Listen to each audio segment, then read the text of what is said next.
Poland, why are you a circle? Germany, you're also a circle? Czechoslovakia, Austria, Denmark? The entirety of Europe is a circle? No, wait, it's not just Europe.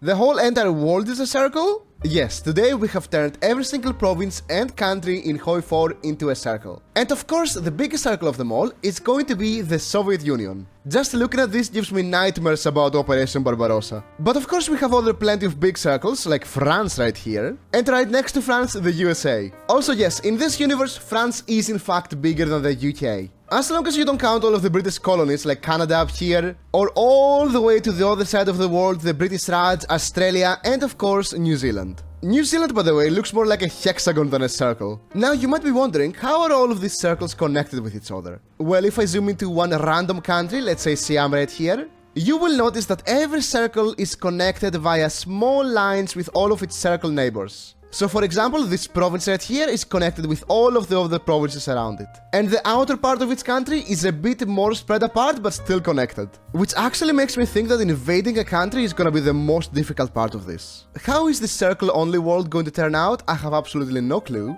And who are we going to play as? Well, in the square world we played as Japan. In the triangle world we also played as Japan. So in the circle world we are going to play as Japan. With Mr. Hirohito. We're going to go with historical focuses on, and we shall begin. And immediately upon entering the game, you can see how weird our country looks. Thankfully, Tokyo is near the middle, so it's quite defensible. Also yes, America is in fact right next to us. But surely, without a Hawaii, we have nothing to argue about. Right, Philippines? Right? Another thing about this world is that some countries can look extremely beautiful, like communist China right here, but some other countries can look extremely bad, like Chile right here. What even is this coming out of you, Chile? You're so squeezed in, you're barely even a circle. Meanwhile, we have Paraguay right next to Chile, looking like a triangle. What an incredibly beautiful world this is. Now, as for us in Japan, our political tree is extremely ancient, and the only actually fun path is this path right here. Purge the Kodoha faction. So we are going to purge the Kodoha faction. Get purged. Now, as usual in these worlds, we only start out with one big war going on. And that is the Italian-Ethiopian war. So let's move over to Italy and... Excuse me, Italy? It looks like Italy did not get the memo and they did not turn into a circle. Wait a second, does that mean that... Excuse me, Mussolini? Well, it looks like our beautiful Italian man got confused and instead of turning his country into a circle, he turned himself into a circle. Mussolini, why are you always making problems? Actually, if you take a close look at Italy, a lot of the borders between the provinces are not even loading correctly. Mussolini, how have you broken the game this badly? What is this even meant to be? At the very least, he should be able to easily conquer Ethiopia. And there you go, he's taken one province and he's already taking another one as well. Oh, never mind, the Ethiopians have reinforced it. But he has taken the province in the north. Good job, Mr. Circleini. Although he looks more like a balloon than a circle to me. Ausa has also been annexed, and once Addis Ababa is taken, which from this perspective looks like the nucleus of Ethiopia, they should capitulate. And Ethiopia has capitulated. Quite early too. Well, Italy, at the very least, you now have some circles. The Spanish Civil War has now begun, and it's looking like some sort of spiral. Or maybe like a whirlpool, sucking you into the chaos of Spain. No, I don't want to go to Spain. I don't want to be in Zaragoza. Immediately we're seeing a lot of land being exchanged, but it should stabilize soon enough. The center of Republican Spain is actually holding quite well, but a little bit to the north, Madrid is about to be pushed. Thankfully, there are some Soviet volunteers defending it. Now for the war against China, we are going to have to pass through Shaanxi to get to them, and we could use some air to get past, but if I click on an airbase, you're going to notice that, yeah, the air bases have a bit of an issue. This one actually works, but it doesn't even cover its own area. So instead of air, we are going to focus on the beautiful heavy tank. Yes, it's 1937, and yes, we are producing heavy tanks. It's magnificent. The anarchists have now risen up in Spain, and they're in a quite good position actually. They're pretty much just on the borders of the circle. I really like how Tanutuva, by the way, is quite literally just a star. And of course, currently Spain has now risen up.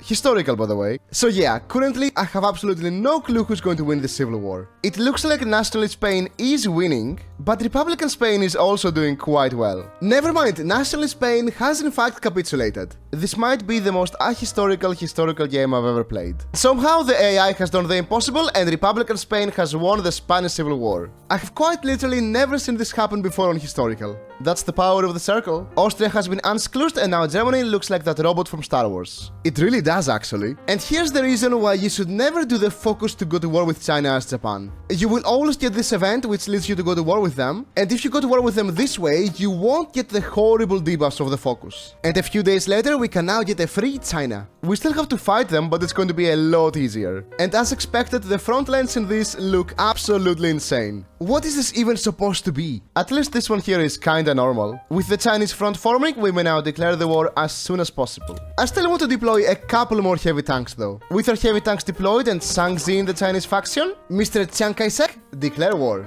I was quite worried, but thankfully our heavy tanks are doing extremely well against the Chinese. But this right here is where we're going to have a huge issue with the circles. You see, once we take over a circle, the front line does not carry over. So we are going to have to micromanage every single push we do. Woohoo, I can't wait. While we're going through Shangzi, I've noticed that Communist China is a little bit undefended. So let's do a small detour right here and go up.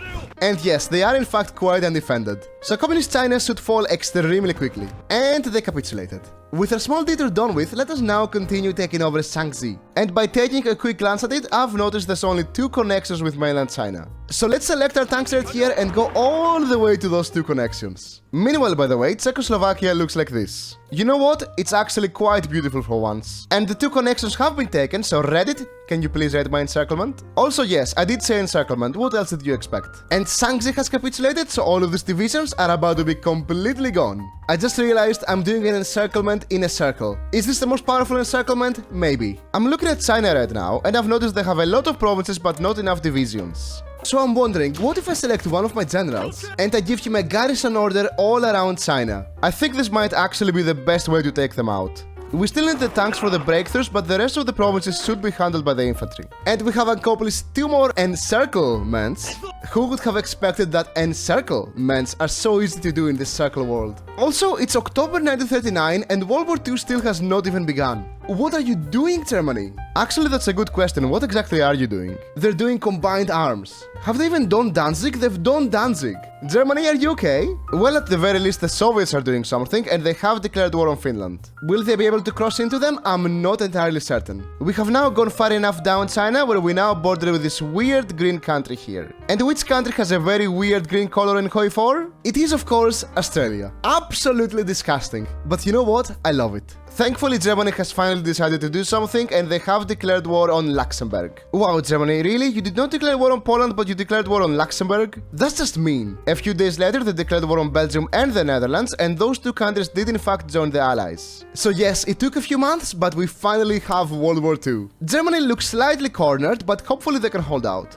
And China has capitulated. We are of course going to take absolutely everything and the borders are going to look magnificent. And they do in fact look magnificent. It looks like a bunch of cogs trying to spin together. Since we are done in China, let's help out our friend in Germany by taking out the UK. So Mr. Neville Chamberlain, justify war goal. Our war goal is ready and it seems like our help is needed because Germany is actually being pushed into Austria. If you could even call this Austria. They also somehow got encircled here. And before the war begins, let us also set up one of our beautiful front lines. You know, looking at this, I actually wonder how does an offensive line look like? It actually does not look that bad. But we are not going to use offensive lines and we are instead going to use a garrison order all over Australia. And New Zealand. So Mr. Neville, declare war. So I just realized why the front line looks so weird. All of these provinces here are part of Central Australia, which is completely impassable. So I guess this is kind of a natural defense for Australia. We've reached New Zealand and you can immediately see the difference between the Australian circle and the New Zealand circle. The New Zealand balls are for some reason much larger in size than the Australian balls. And New Zealand is done now to take out Australia. You know, looking at this from a distance, it looks like a different game. This does not remind me of a World War II grand strategy game at all. Oh yeah, by the way, we now have 1, 2, 3, 4 Australias. And Australia has capitulated. And now to put a garrison order all over the British Raj. And once they're taken out, we're going to have to pass through the Soviet Union to reach all the way to the UK.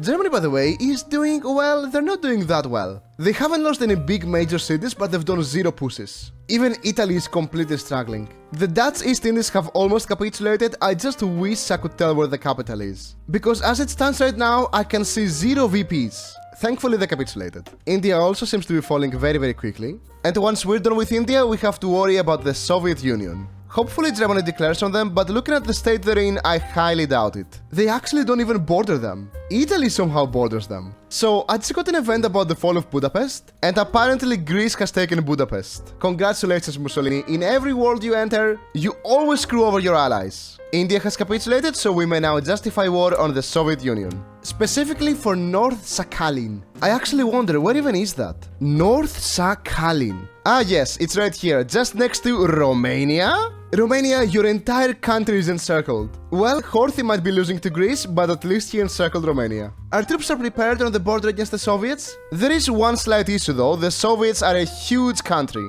And I think it would be an understatement to say that this is going to be very painful. But regardless, Mr. Stalin, declare war. Thankfully our tanks seem to be pushing quite easily through the Soviet units. And we might actually be able to do something very cheeky right here. Yeah, don't mind me, Stalin, just encircling a huge chunk of your army. And the encirclement has been cleared. So now the Soviets have 666,000 casualties. Also 10,000 from Poland, excuse me? Oh, Stalin, are you sure about this? I'm not sure this is gonna end well for you. Wait, hold on a second, the USA is in the Allies? Oh my god, the Philippines! Well, would you look at that, it turns out I forgot to protect the Philippines. So currently, our plan is to keep encircling Soviet divisions until we can completely overrun them. And it looks like we already are. The Soviets now seem to be completely collapsing in the north and very soon in the south as well. They're also being pushed back by Poland, who is by the way somehow still alive in 1941. Yeah, at this point the Soviets have already lost. And it looks like Poland is actually doing a lot better than I am.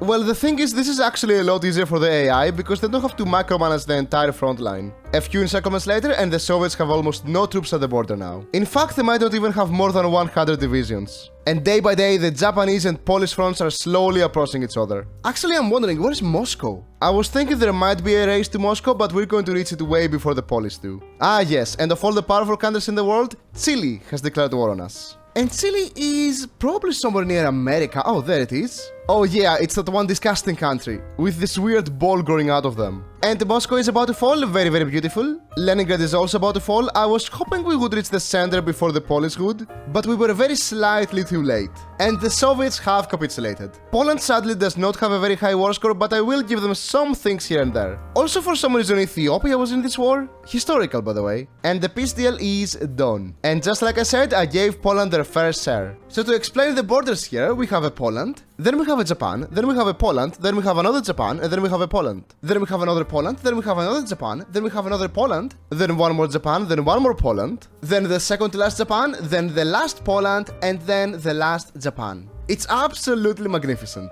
And of course I gave Poland the middle because they reached it first. And now to our next task, reach the United States. We might seem close, but we are not going to reach them by sea. We're in fact going to reach them by land. So Finland, justify war goal. Our war goal is ready, and it could not have come at a better time because Germany is being absolutely annihilated. This is easily the worst Germany has ever done in any one of these videos. At the very least, Berlin is just safe in the corner here. So Finland, right click, and hold on a second, I forgot to do my garrisons. Yeah, you really don't want to go to war in this mode without any garrisons. And with the garrisons complete, Finland, declare war. And Germany just lost Berlin. Germany, what is wrong with you? Why were you so useless in this game? The entire Finnish army is now gone, but we cannot access the center of Finland, because Poland has completely encircled it. So we have to hope they capitulate once we take all of their other provinces. And if not, then we have a pet Finland right here. A pet that wants to eat us though. And Norway has capitulated, so now we have to push through Bulgaria all the way to the UK. I feel like I'm getting used to conquering all of these circular countries, and that really scares me.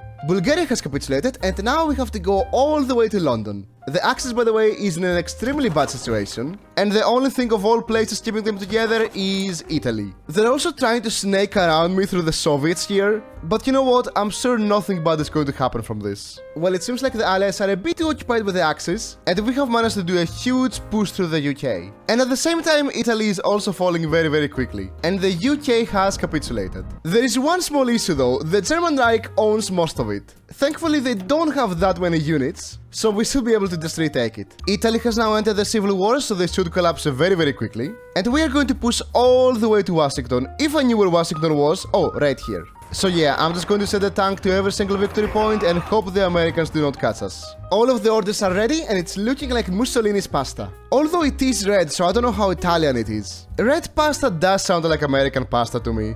Full of ketchup. Absolutely disgusting. And just in time, the Axis has capitulated.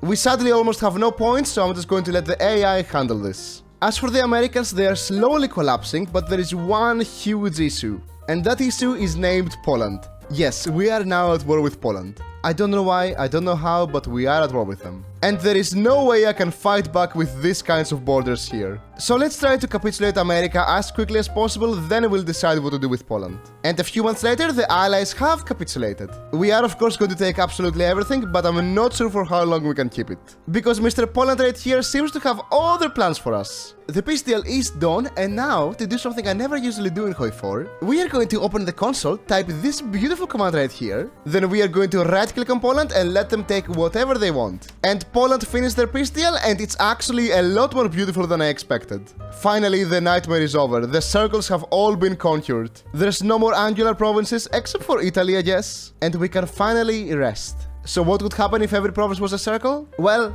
Polish Voxstrom would dominate the entire world. Thank you so much for watching. A huge thanks to Dizon, Sacre Blue and Corvenet. A big thanks to Mappingnet and Bing Bong as well, and a big thanks to all the other members too. If you'd like to see more Insanity, you can press the join button below. You could also join the Discord. Like the video if you liked it, dislike it if you disliked it. I love you so very much, and goodbye. Mwah.